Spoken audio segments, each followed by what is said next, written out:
రాహుల్ గాంధీ భారత్ జోడో యాత్ర చేస్తూ అందరూ కలిసి ఉండాలని చెబితే బీజేపీ మాత్రం దేశ ప్రజలను విడగొట్టాలని అన్నట్లు విభేదాలు సృష్టిస్తుందని కాంగ్రెస్ సీనియర్ నేత విహెచ్ అన్నారు. ధరణితో పేదల భూములు మళ్లీ దొరలకు పోతున్నాయని ఆరోపించారు. కోకాపేట్ భూముల వేలంతో ప్రభుత్వానికి వేల కోట్లు వస్తున్నాయి, కానీ పేదల వద్ద తీసుకున్న అసైన్డ్ భూములకు మాత్రం నామమాత్రంగా పరిహారం అందిస్తున్నారని విహెచ్ ఫైర్ అయ్యారు.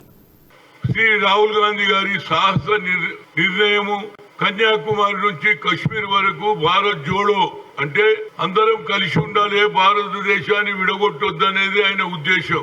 కానీ బీజేపీ ఆలోచన ఒక్కటే ఉన్నది, దేశాన్ని విడగొట్టాలి, హిందూ దేశం చెయ్యాలి, ముస్లింలను బయటికి వెళ్ళగొట్టాలి అనే ఆలోచన. అందుగురించే వీర్ సవర్కర్ పేరు తీసుకొస్తా ఉన్నారు.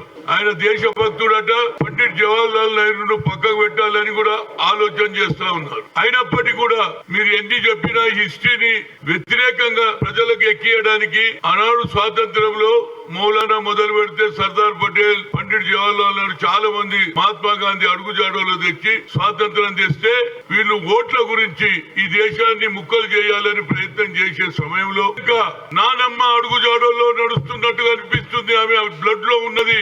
అగ్ర కుటాల్లో పుట్టిన బడుగు బలైన వర్గాల గురించి ఆలోచన చేసి ఏ బాబాసాహెబ్ అంబేద్కర్ రాజ్యాంగం రాసినో సమానత్వం, ఈక్వాలిటీ, సోషల్ జస్టిస్ అన్నాడు. అదే నినాదంతో ఇందిరాగాంధీ గారు దున్నే వాడికే భూమి అని గోడల మీద కమ్యూనిస్టులు రాస్తే ఇచ్చిన సంగతి, బ్యాంకు నేషనలైజ్ చేసిన సంగతి కూడా మీ అందరికీ తెలుసు. శ్రీ రాహుల్ గాంధీ గారి